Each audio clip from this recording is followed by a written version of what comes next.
Hello and welcome to today's show, where, as you guys can see, I'm having yet another guest on, this time to talk a little bit about climate change and sustainability.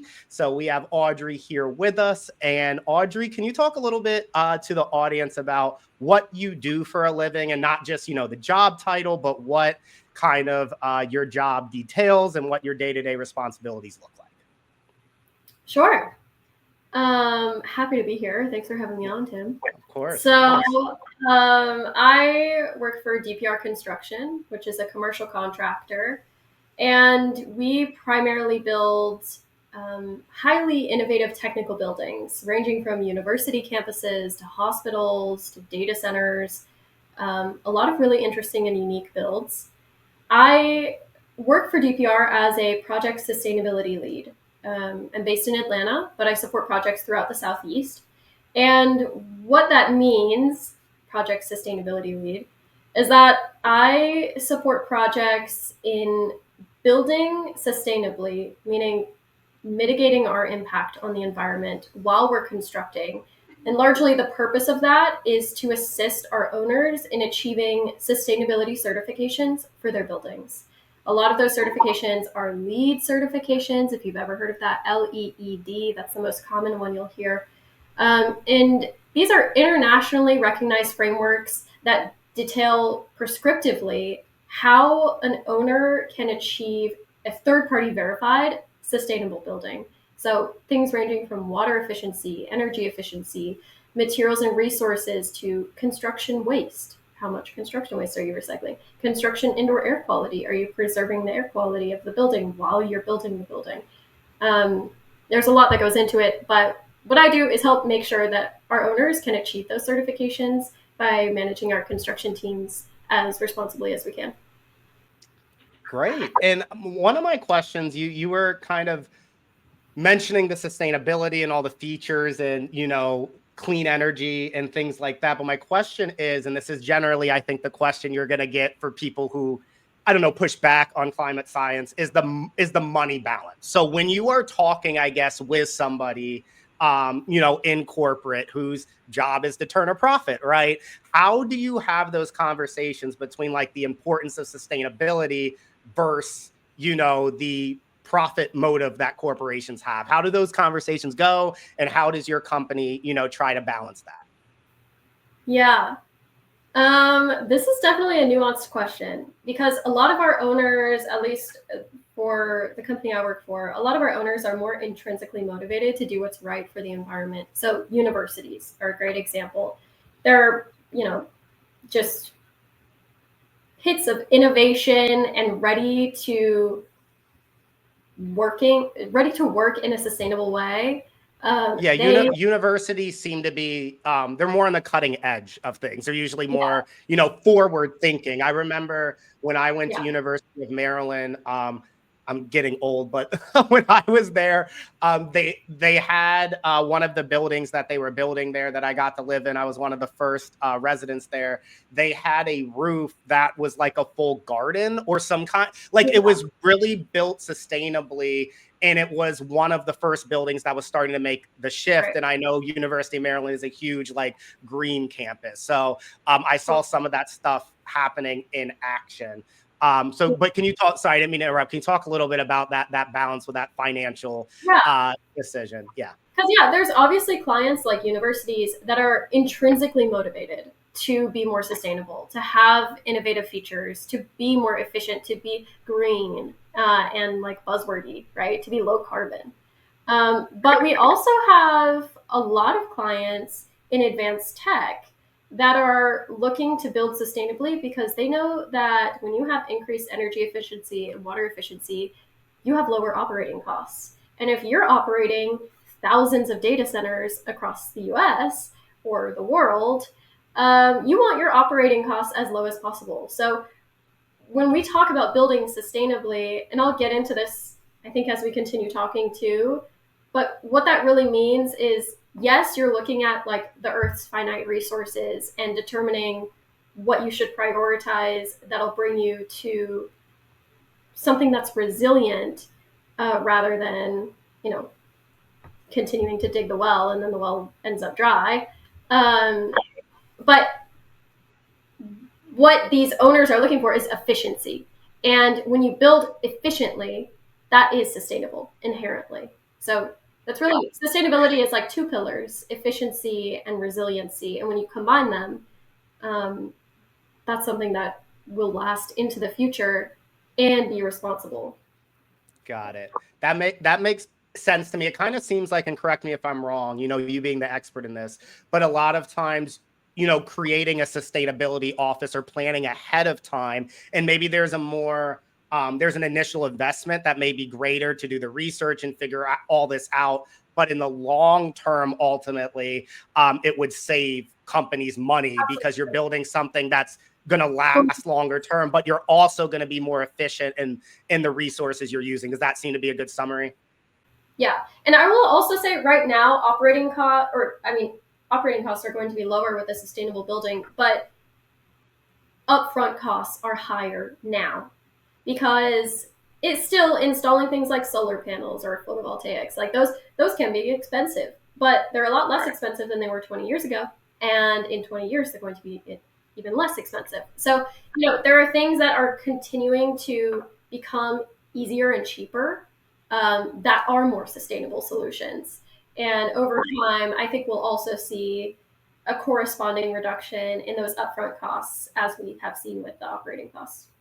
Great. Like, because I know that's a big push. Like, for instance, with electric vehicles, it's about like, yes, it's the right movement, but how do we make it affordable and more accessible, right? Like, I know there's tax programs, for instance, for families to get solar panels in certain states, for instance, Right. but it's like, that's an expensive upfront cost, even if you get the tax return in the back end. So it's like, how with technology do we make these more affordable, or maybe even through legislation, how do we make these some of these sustainability changes more affordable for everyone?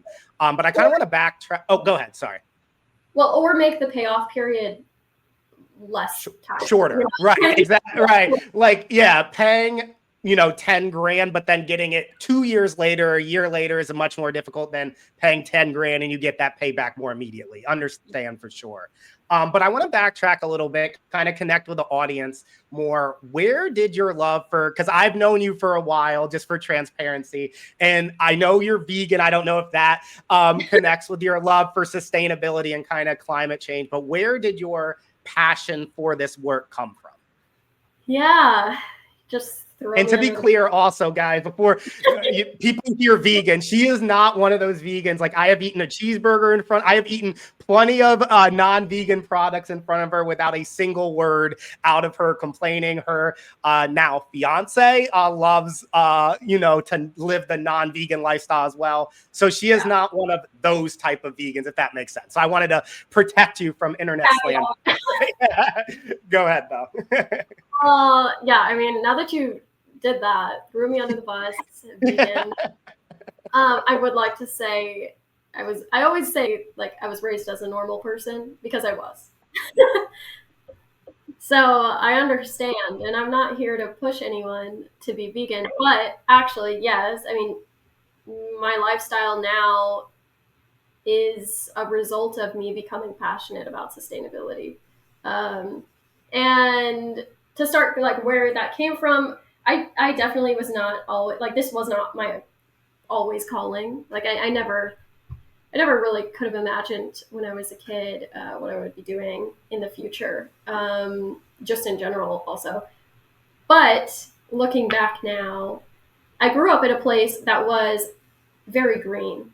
And by green, I don't mean sustainable. I just mean like trees everywhere, a beautiful environment. I grew up in North Carolina in like the Raleigh area, if anyone's familiar. And that area, when I grew up, it was great. I loved being outside. We didn't have a pollution problem that I knew of. um, As a kid, you don't know any of the problems, right? Generally speaking, and things are great. Yeah. great. It was great. And I really grew up kind of with a deep appreciation for nature and for the environment, not realizing it at the time. It wasn't until I went to university that I started to really feel a passion for sustainability and this kind of work. I was studying international business, because I thought business could take me anywhere and I didn't know what I wanted to do. But through that program, I was able to travel a lot and experience a lot of new things, live in new places, meet new people. Through my classes and through the people I met and the places I lived and some of the consulting projects I worked on, I started to grow a deeper appreciation for sustainability and sustainable work. And a lot of the research coming out at that time was, alarming for me to learn about climate change.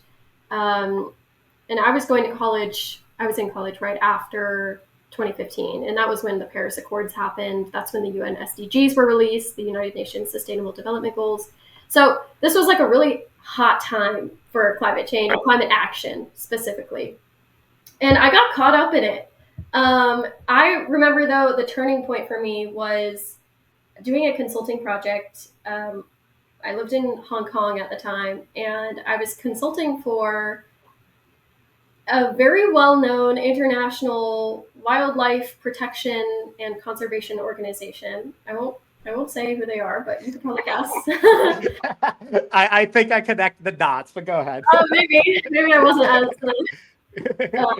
scary as I could be, but I was consulting for them, and their office in Hong Kong, they brought this like student consulting group to them to help with their office in like a high rise, and they had all these office people there.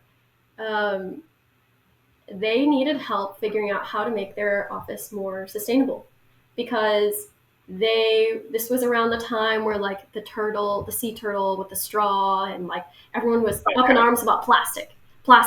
Right. Specifically, I remember it was the plastic with the 6 cans of soda, those kinds specifically. Yes, the strangled penguins, right. And yeah. So like this was that time, and we were in this office for this renowned sustainability organization, in less words, and they needed help figuring out how to stop their employees from ordering takeout in styrofoam boxes every day for lunch and disposing of it in the trash, because they also didn't have recycling set up in their office. And this is one of the supposed to be like leading in the field. It is. It's this huge, like, and for me, it was such an eye-opening experience to see that this organization, one that is literally dedicated to preserving the environment and wildlife, couldn't get their together enough, and you can leave that out if you need to, couldn't get their together enough to be inside and out what they were preaching. It was so hypocritical. Do you think like that is so interesting to me? Do you think then that they were just doing it more so as like a marketing ploy than actually being at the okay, go ahead. Sorry, I'm just very curious. Yes, no, because here's what I think about. I think that being sustainable, it takes action in so many different parts of how we're existing. Like literally everything is impacted. If you think about it's really all systems thinking. If you know anything about systems thinking, sustainability is all like this interconnected system with how we exist in society, as people, as businesses, as organizations. So it invades every single aspect of any given thing. And the fact that this organization was having difficulty being sustainable inside and out, because they do great work for the environment, but they still have difficulty in some places. The fact that they were having difficulty made me think, what about the organizations that don't focus on sustainability at all? What about the companies where this isn't a priority for them in their regular operations?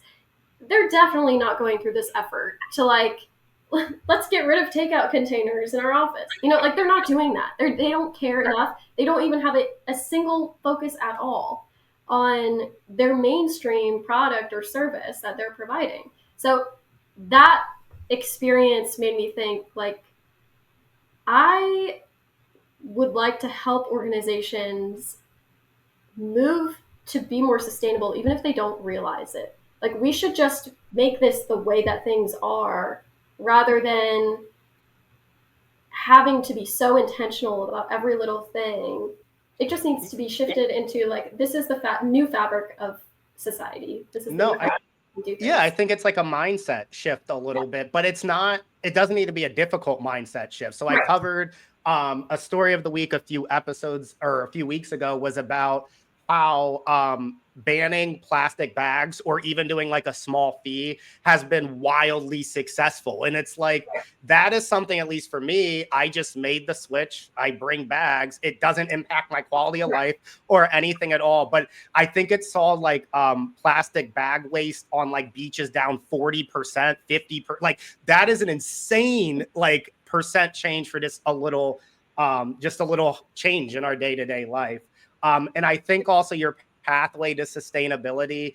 That's how I kind of found a pathway to education. It was, I didn't really know what I wanted to do. And it was college for me, where I was working with a program that was trying to assess how to increase graduation and retention rates for African American students. And that whole thing kind of led me into education. So similar pathway there. Now, I want to get more into the nitty gritty here about, climate change and climate science. And one of my biggest frustrations when like reading this and seeing this is, in my opinion, not even opinion, the science is clear on this, but there seem to be nefarious actors who are just trying to be like, well, over periods of time, we have warming and cooling periods, or, whatever, or they're pointing to one study versus 99. Like, so kind of parsing this all out, and then we'll kind of get into more detail. But what are like 2 to 3 things, maybe even one thing, if it's one big thing, that you want people to clearly understand about climate science, sustainability, climate change, anything in that community? So what are like, 1, 2, or 3 major things you want to get through to people? Yeah. This is a really hard question. And that's what we do here, right? We ask the hard-hitting questions. But preface, I'm not a scientist. I am not someone who studied this in college. This is something I came into more on the business side of things, and something I have a deep passion for, and I try to live my life as sustainably as I can. So, on this show, guys, always follow the scientists, right? Like that is something like doctors, scientists, like I'm glad you mentioned that and preface that. So go ahead. Like if you want to read the science, go find a scientist. Don't listen to me. Right. And not on a random 4chan board. Go to like Google Scholar, like go to something that ends in .edu, like something that's actually verified. What I feel like a lot of people do is they'll go for confirmation bias rather than searching like what's actually evident and available. So, all right, but yes, jump into it. So understanding that, I knew that when I answered this question, I didn't want to answer like, what is carbon? What is, I didn't want to be jargony. I don't want to go through that stuff because there are real scientists who have dedicated their lives to studying and understanding these things and how they impact our climate. So go read the science. As far as what I think average people should know about sustainability and climate change mitigation, I don't actually think you have to believe in climate change to understand why sustainability is the most imperative, important thing we need to do right now. And let me, controversial, okay? No, I'm interested. Go for it. You don't have to believe in climate change to understand that being efficient and resilient, those 2 things I mentioned earlier, are what's best for every organization, corporation, government, individual, you name it, so that we can continue living and thriving for generations, for posterity, okay? Being efficient and resilient. And looking at this, like I think of sustainability, efficiency, and resiliency. If you think about it from the business side of things, you would understand why a business would cut costs and cut corners so that they could boost their profit. Right? They want to be, this is Doge, right? They want to be efficient. They are cutting costs, okay? Now, hopefully a little more tactfully, but they're cutting costs because they understand where there's waste in the system. And what's important for businesses to do is not only cut costs so that they're eliminating waste, but they're building in some kind of resiliency to their business model so that if there ever comes a time where shit hits the fan, they don't sink underwater immediately. And that's what sustainability is. It's being efficient with our finite resources. We have finite resources. It might feel like it's cheap to use all of those up now, but then we don't have resiliency immediately built into the system. And our generations beyond us, or even us now, today, might start feeling the pressure of those finite resources going away. Um, so that's what sustainability is all about. It's how can we adequately and appropriately allocate the resources that we have so that we can continue surviving and thriving for generations in the most responsible way possible. No, That's really what it is. yeah, no, I've never heard it kind of explained that way, kind of shift. What I think I guess people largely on the left have lost a lot is the ability, the communication war. So like, in the way you just explained that and shifting it and kind of rewriting the narrative without distracting from the core of the problem, I think is really a unique way to look at it, because I don't think anyone would necessarily disagree unless they're just being a contrarian, right? That's To the thing. needing Like, go. you don't have to believe in climate change to believe in what I just said, Yeah.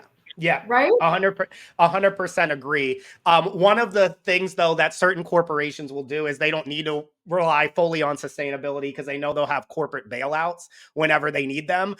So we have that kind of playing a role, like in bigger institutions where like, if I go bankrupt, like the airline industry, I know the government is just going to take taxpayer money and help me out. So we have that playing a role as well. I want to, yeah, that was just really interesting to hear. I'm like processing that still in my mind. I thought that was really interesting take. One of the things we have talked about also kind of off the show is some of the kind of lesser known things that may be contributing to climate change. So I remember, for instance, we talked about how like Bitcoin harvesting, for instance, actually has huge impacts on the climate. So can you, and I've read something also recently that like AI, for instance, Chat GPT, Yeah. the amount of energy it is using to produce a result versus just a typical Google search is like insane. And people are using, I mean, I'll to call this myself too. Sometimes people are going just to Chat GPT first as like a normal Googling site now versus Google. And that's also takes a ton of resources to run as well. So can you speak to some of those lesser known, things that we're using in society that may, or, actions we're taking that may Yeah, also be impacting climate change? absolutely. Yeah, I think, Tim, you bring up a great point that everything that you do has an impact. Every little thing that you do has an impact. And that's why I was talking about earlier, like sustainability is so interconnected because Googling has an impact on the environment. ChatGPT. I actually saw something, and you can fact check me because this might not be true, but right, it was like clickbaity. That yeah, one I'll query look it on. up. I got you. I'll pop it up on the screen and everything. I got you. Well, Go ahead. and I can back it up with a little bit of construction knowledge. So like, okay, one query on ChatGPT uses 1 bottle's worth of water, and that's such a funny thing. Like, why would using ChatGPT use a bottle of water to produce a result? Well, actually, having worked on AI data centers myself, a lot of these AI data centers cool themselves with water. So they have endless piping that is going over and like basically touching all of the servers, and you pump water through all And of that. is that like the cooling mechanism basically? Yes. Okay. So the servers don't overheat. They transfer heat to the water, which is like room temp, right? It's cool, or even cooled through an AC condenser and a chiller, and all of that water goes through, and a lot of it gets evaporated. because the servers are so hot. AI takes so much energy, like Tim was saying earlier. They get so hot, they produce so much heat. Yeah, They need like I just want to like guys, imagine if you've used like just a laptop, which a laptop doesn't have nearly the amount of service and functioning and power that these, AI rooms have, and that like will burn your leg if it's sitting there for a long enough period of time if you're running an intense movie or something. So imagine like the level of heat and energy that is produced in something, in an environment like that. Yeah. Yeah, so I mean, like, even if that whole water bottle thing isn't true, I still do know that data centers use so much water, it's the ones that are water cooled, because they're constantly transferring heat to the water gets evaporated, and you have to replenish it. And that's water that could be used for our public school fountains. They could be used for, local domestic water. They could be used for sanitary purposes. So this is water that's then getting transferred to your query on ChatGPT instead. And is that an efficient use of that resource? Maybe, maybe not. We have to there's pros and cons to everything. We have to weigh all of the choices that we're making and determine what's most important to us. Right. Right. In the United States, why I get like increasingly more frustrated than if I lived in like a developing country is we have an allocation problem of our resources. We don't have like an access problem. We just choose not to have universal free lunches for kids. That's just like a policy decision. And then you'll see politicians then say we can't afford it. Other countries with less resources afford it. So that's just like a flat out lie. What you mean is you don't think this is enough of a priority for us to spend money on. But that looks terrible to actually say, yeah, I don't care about kids eating. So that's a whole mess. And maybe for a whole nother episode. But leading into kind of our wonderful politicians, those who are elected, serve honorably, always, do what's best for us. What changes would you like to see in terms of sustainability and climate policy that you think would, have the best impact on the average American? And when we discuss this, I think with climate change and sustainability, it's a little bit harder because a lot of the positive changes, and I think it's why it's so hard to get this pushed, is you don't necessarily tangibly feel it in the same way. Whereas if you pass, for instance, increase in the child tax credit, you're going to feel that in your bank account immediately. So it's kind of a more difficult thing, a more nuanced thing. But what, are some policy changes you would like to see? Yeah, well, this is another really tricky one because the worst thing the US has done as far as climate policy is be wishy-washy about it. We flip-flop all the time, and it's because sustainability is politicized. And this is what I was talking about earlier. Like, you don't have to understand climate change. You don't have to believe in it. You could be red, you could be blue, you could be purple, you could be whatever. And you don't have to even believe that climate change is a real thing to believe in the principles of sustainability and how we can move forward as a more efficient and more profitable country and nation of people if we shift to sustainable action and sustainable development. And so that is the number one thing I think, like, regardless of what party is leading the way at the time, sustainability is one of those things that should not shift based on political motivation. And that's it feels so idealistic, but it's the best thing to say because like we can sign on to the Paris Accords anytime we want, but if it just gets reversed 4 years later, what's the point? It's moving us one step forward, two steps back, two steps forward, three steps back. It's ridiculous. No, that's what I'm that's why I love having these conversations is you brought, like, I never even considered that, right? Like you are far more invested in this. You may not be a climate scientist, but you've thought this through. Like, being sustainable, particularly if you're looking at it as a countrywide approach, but really it's a world. So guys, it is a worldwide approach because we don't live in a bubble. So what we do affects people in Pakistan or, Libya or, wherever. It's all interconnected. But the fact that like we have flip-flopping basically every 4 years in the United States. And often it doesn't even seem like we're withdrawing from things or making decisions based on correct reasons. It's just like feelings and emotions. Like a different president got us in this, so it must be bad. So I am going to remove from this, and nothing gets fixed because this is not something that can get addressed in a year, 2 years, 4 years. This is a, really lifelong, generation-wide approach to how we should be using our resources and setting up future generations for success. But like, what if you could change something? I guess it would be magical, but like, what would you, flick of the wrist and you got a magic wand? What would you like to see actually change, like tangibly? Would it be, a cap on the amount of carbon emissions? Would it be, specific policies being implemented for corporations with a certain amount of employees? Would it be, changes on the individual level? Maybe all of these, but what are some things or one or two things you would like to see change the most? Yeah, like magic wand. I lived in a utopia where I was the president and no one else could talk to me about anything. And I had, okay, maybe dictator. Knowing you, by the way, that would probably be your dream scenario, but nonetheless. Yeah. I am dictator and you will all listen. Well, so yes, carbon and associated greenhouse gas emissions, namely carbon, CO2, is the largest contributor to climate change. That's what's causing warming temperatures in the summers, more frequent and extreme weather events. That's what's causing your insurance. Can you explain a little bit too? Sorry.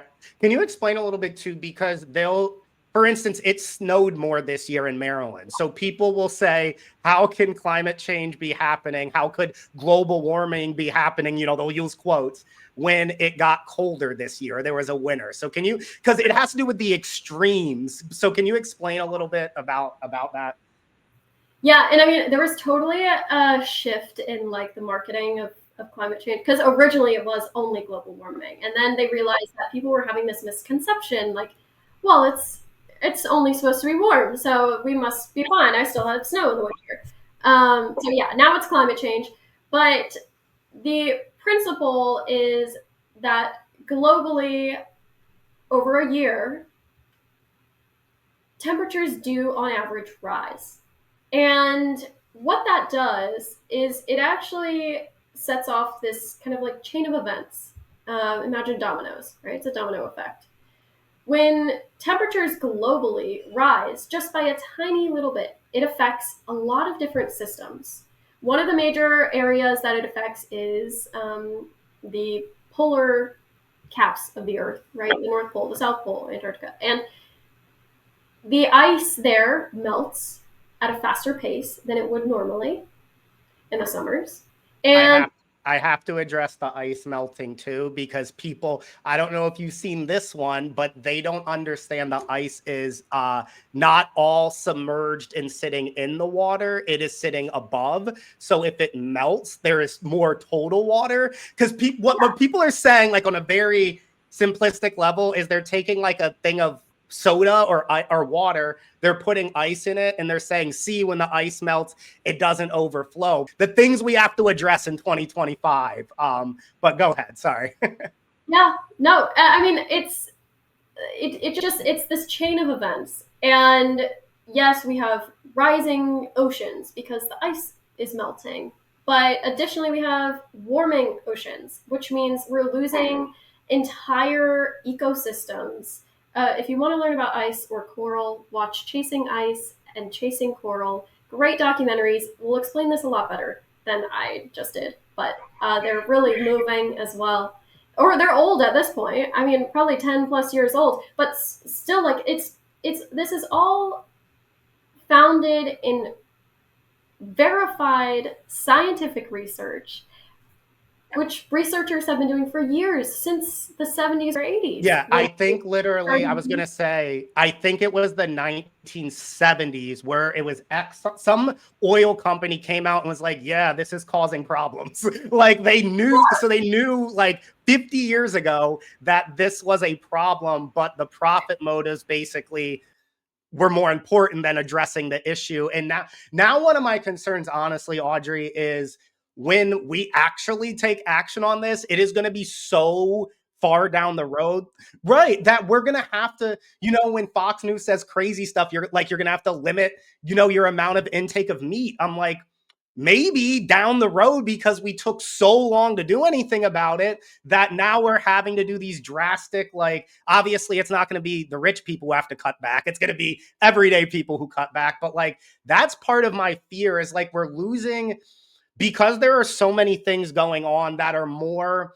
I don't want to say more pressing, because this is something that is important and it's always looming, but because people can't feed their kids, they can't find rent, they can't find a good school, they don't know what to do for childcare. Like that is a more pressing issue than, eventually maybe my house is no longer here because a hurricane has wiped it out. Like I go ahead.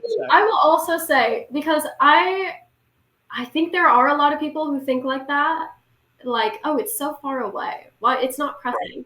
But I also think there are some people, even in the US, who are experiencing the effects of climate change today. There are people in California who their houses have burned down multiple times, even because of increasing wildfires. There are people in Florida who can't get any insurance anymore because their home has been washed away by floods during various hurricanes, and now insurers won't insure any homes in that area. Yes, Yeah. that is a huge that is a huge side effect that I don't think people understand, is like, as these natural disasters hit more frequently, if you're an insurance company, remember guys, basically no company is like good. They're trying to make money. Like they're not inherently good or bad. The goal is to make a profit.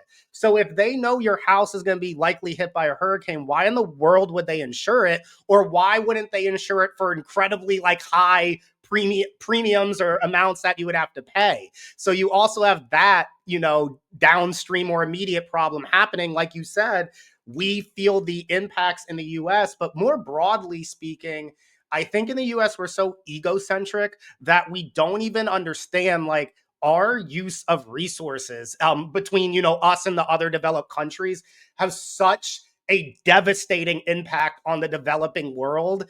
And we don't even like comprehend / honestly care about how our use often impacts third world countries. So, Right. yeah, I didn't know if you had any thoughts on that. Yeah. That is, environmental justice is something that has been kind of floating around in different, really, university spheres right now. Because there is this idea that, yes, like for instance, the US is the second largest emitter of China is number one, I would greenhouse assume. gas emissions. China is number one, but the US is number two. And as of right now, China also has way more people than the US. So to compare, like they're So, yeah. But as of right now, the U.S. doesn't have any like solid plans to cut emissions very much. Drill baby drill, right? Drill baby drill. That's what I've heard. Right. So that's not a good look for us. But in any case, there's this idea that the quote unquote developed world should pay in some way reparations to the global south, because by and large, the global south are the people who are experiencing the most current effects of climate change. They are having. Why the global south? Is that scientifically the way it's set up? Or are you saying like just financially a lot of the countries that hurt the most happen to be in, like, why is it the south that's being impacted the most there? I think it's actually a little of both. So imagine, the average temperature in your area goes up by 4 degrees Fahrenheit. Well, the average temperature in your area might be 70 degrees. Going to 74 doesn't feel too bad to you. You might get a little bit more rain, But imagine your average temperature is around the equator and it's 114. Now going up to 118 is up is it's enough, to make water resources scarce, to make crazy extreme weather fluctuations very difficult to deal with. And then on the flip side, like to your point, it also is financial because a lot of the areas in the global south have been exploited by the global north for developing different infrastructures. For a lot of our energy actually comes from the global south, and we have a lot of renewable energy projects that happen down there, and we just completely do it in the most exploitative way you could think of. And there's a lot of shady stuff, right? It's just always happening. And so we are constantly exploiting developing nations, and we are living it up here in the US, emitting as much as we want, making their situation even worse. So, and honestly, again, I'm not a scientist, so go look this up. This is real, what I'm saying. But this is real stuff. Yeah. No, and I think like I don't think you need to be a scientist to understand, like, once again, we're not living in an individual dome. So when we emit stuff, it impacts the entire world. Like I think that's common sense. You may have a percent of people who push back on that, but I don't know if they're worth convincing much anyway, to be honest with you. But is there anything you have seen? Because I mentioned a little bit ago about the US being kind of egocentric. Is there anything you have seen? I know you've traveled a lot. I don't know if you've done a lot of research into sustainability like worldwide, but is there anything you've seen like other countries doing that's really cool, really innovative that you think would be great to spread more worldwide or bring to the States specifically?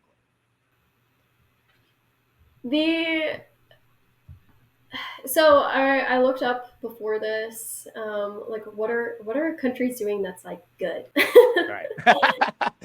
You gotta dive to find the good in the world right now. It's not on the surface level. You really gotta go down. It's hard. And honestly, the only countries that are really like net zero carbon, the ones that don't emit anything or even are carbon negative.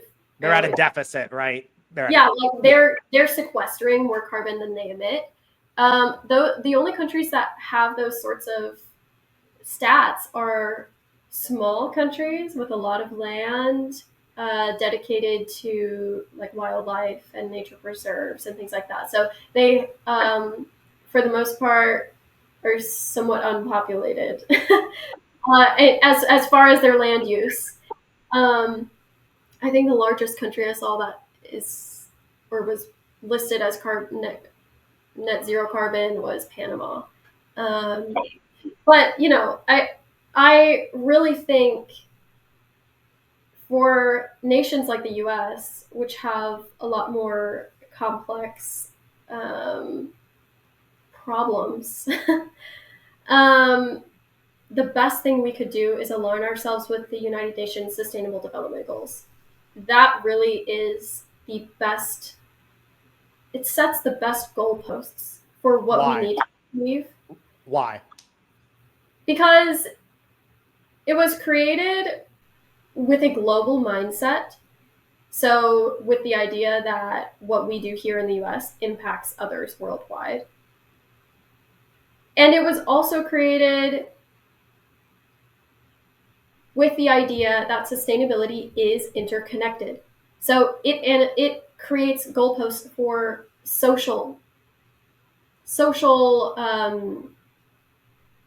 what am I trying to say? Like social welfare, economic welfare, health.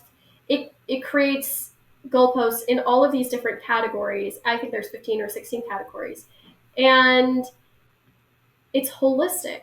It encompasses sustainability in every aspect of society and what we should and aim to achieve by 2030. Now it was created in 2015, so 15 years sounded like a long time. But right now, if you look at the goals they have, they seem very, very ambitious. The other issue with the Sustainable Development Goals is that they're not prescriptive. So they don't really give you a good path to achieve the goals they have there. And the reason for that was in part because every country to adopt the goals will need to take a different path. No, that's what I was going to say. Like the United States is not going to need the same pathway as France, Right. like whatever it may be. Like it's not the same. So that But makes sense. yeah, and then the other issue with the SDGs is that they're not enforceable. The UN is not an enforcing body. So Right. all of these They're just recommendations. They're just recommendations, right? Yes. So all of these countries have said they're going to achieve it. I think it's something like 193 countries, fact checking. But they have said they're going to achieve it, but you're only so good as your word. Right. And most countries these days are not that good on the word. No. Especially ours, so. Yeah. So one of the last questions I want to ask you as we finish up here is why do you mentioned like the flip-flopping every 4 years basically, or every 8 years, 8 to 4 years with our political system, and kind of we get into things, we make progress, we pull back. Why do you think this country, so US specifically, is kind of in its own way with being at the forefront of climate policy? Like, why don't you think change is happening at a quicker rate than what we are seeing in Congress and in the Oval Office? I think it does have to do with the amount of power the government has that is influenced by corporations. So corporate lobbying is very, very important and very influential. And the industries that need the most shifting are the industries with some of the most power right now. So oil and gas, coal, fossil fuels generally, even agriculture, industrial agriculture. These are industries, and manufacturing as well. These are industries that have a lot of power, and they also see, they can see like the writings on the wall. They know they're going down. They know because they're working on finite resources, and so they're just trying to squeeze every last drop they can get, and they're going to throw everything at the wall to do it. So they are ultimately putting in, I think, what is really a last-ditch effort with the government to just get any more profit that they can before being forced to change. And change is hard, and they don't want to change. And it's understandable because that kind of infrastructure is heavy and expensive, and just it feels impossible to look at a project like that where it's going to take many, many years, maybe even decades to get going, and feel like it's going to be worth it for the CEO at the top right now, who's going to expire in 10 years anyway. Right. Like for lack of a better. No, what you're speaking to is kind of a problem we have with so many systems in this country, whether it's healthcare, education, criminal. Like we put band-aids on things because people in the decision-making positions really in a lot of situations need to make extreme decisions to tear down systems and rebuild them. But that doesn't bode well for them retaining getting reelected, let's say. So you just have band-aid after band-aid. I mean, I would even go as far like the reason we have to have I already mentioned this once, but a child tax credit in this country is because government has realized we don't pay people enough and the cost of a kid is too expensive. A child tax credit should not have to exist in society. It is a realization that we don't support people enough. And that is why it exists, but it shouldn't have to at its core. But yeah, I think you hit the nail on the head. It's lobbying groups. When our elected representatives are given donations from corporations, they are expected to enact what that corporation wants, or else they will spend money on a different politician to get a different politician elected. And that is where our political system lies right now.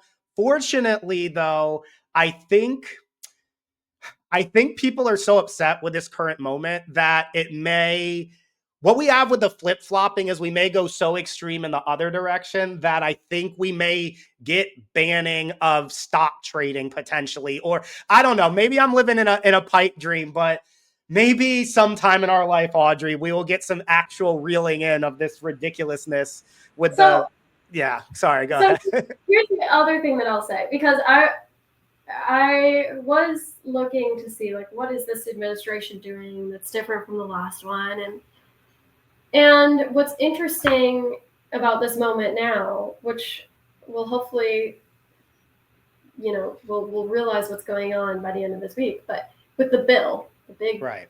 beautiful bill, Yeah. there's a lot of discussion about cutting all of the IRA tax credits for renewable energy.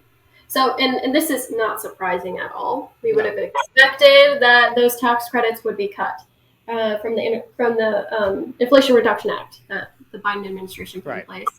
But something that has put a little bit of a hitch in the movement in that direction is that over 80% or around 80% of the funding from the IRA for renewable energy tax credits has gone to Republican congressional districts.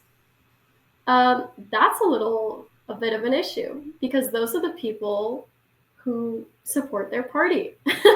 It's the same. It's the same too. Like with the Medicaid cuts, like most of the voters who use Medicaid are in red states in the South overwhelmingly. So you have I think that's why we are seeing, and I'm actually gonna, unpack the bill down the road after I can read through it and see, a lot more about it, because I think it is inevitably going to pass. But these cuts, like, it is kind of a twisted irony because they're going to impact the people who voted for this administration the most, seemingly. But I'm not someone who's like, ha ha ha, take your medicine. I'm like, no, like, I don't know. I don't, call me a softie, call me just caring about people. But like, I think it's more people get tricked and duped, and the media doesn't do a good job of explaining things. And I think the villains in the main story are our politicians and our failing media ecosystem, and not like the everyday voter who's just trying to like feed their kids and they don't really know what's going on. Like, I don't know. I'm not of that mindset, but I want to jump into our very last thing. That's a new part I am doing. Thank you so much for joining me. Like, I think the viewers are going to learn a lot. I know I learned a lot and was legitimately interested in your, level of expertise and love and dedication to sustainability. Legitimately, I feel like I learned a lot. So the last thing I'm closing out with you is, it's called Pick One. So what I want you to do, you can step out of the climate and sustainability realm, or it can be within that realm. But what is one policy change you would like to see in the United States? And with that policy change, you have to think, like, what do you think will have the best, most positive impact on the biggest number of Americans? And why you think about that, like a previous guest, the one I just had on, he mentioned something, he mentioned line item voting, which I thought was a good idea, in the sense of, like, when you have this big, beautiful bill or whatever, it is confusing as hell for everyone. A lot of our representatives may not be able to parse through it, sadly, but then the public can't read through all of this, whereas opposed to, you are voting on this specific thing. Like, I even said, it can be like a sporting event. All right, tonight at 8 p.m. our Congress people vote on the minimum wage, and then each person, you show their face and they're voting, and it just provides clarity to to where our representatives stand. They won't do that because they want to hide behind things, but that would be a nice change. So with that big introduction, what is one change, one policy change, and you only can do one, that you would like to see in the United States? Well, like I said, I'm a dictator, so I would like to do everything that I would like, but honestly, the first thing that came to mind was term limits and age limits. And I mean, I know those are two things, but they kind of go hand in hand, because we should not have politicians who are dictators. We should not have politicians who sit in their seat and block the new generations from leading themselves, because ultimately the people who are working, who are paying taxes, who are living with the ramifications of policy that comes out are the young working class people. And if they're not represented at all in government, or are being um, overshadowed by these, very foundational behemoths leading their parties, there's not progress as often as there needs to be. Yeah. And I think the lack of term limits is why, we're at a place where Congress doesn't represent, like, it doesn't look like us. It does, like, whether it's socioeconomically, race, whatever demographic you want to measure, our Congress does not at all match with the body it's supposed to be representing. He also, like my last guest, also mentioned this, like, pipe dream one, in case you want to do a second one, but he mentioned, like, we have technology now where we should be able to just vote. Like, what we should be moving further away. Like, this is and I don't think we're anywhere near it, but like moving away from the idea of even needing representatives. Like, could we invest in tech? Obviously, we talked about security concerns and things like that, but how can we leverage technology to like have our voices better heard and move away from a representative system? So I thought that was cool. I think yours is a great idea with the term limits. I'm not sure as much about like age limits, because some like Bernie Sanders is still kicking it and seems to be fully with it. And he's like old. I wouldn't want him running, like, he's old. Whereas someone in their like like John Fetterman right now, I don't know how much you follow, like he should probably be like gone now. So, and he's nowhere near that age. So but I get what you're saying. I think term limits, not just for Congress people, like Supreme Court, like Yes, a lifetime, that is people should not be insane. dying. Yeah, they should not be dying in office. That's my thing. Like, the fact that we have to replace people who died due to old age in office, like, and we just go for months without having someone sit in that seat. And like, it's just normal. And it's just normal. Yeah. That is ridiculous. Yeah. That's ridiculous. No, I think I agree with you. Over time, I think if we take all of our policies from all of the guests we're going to get a true democracy in the United States we all want.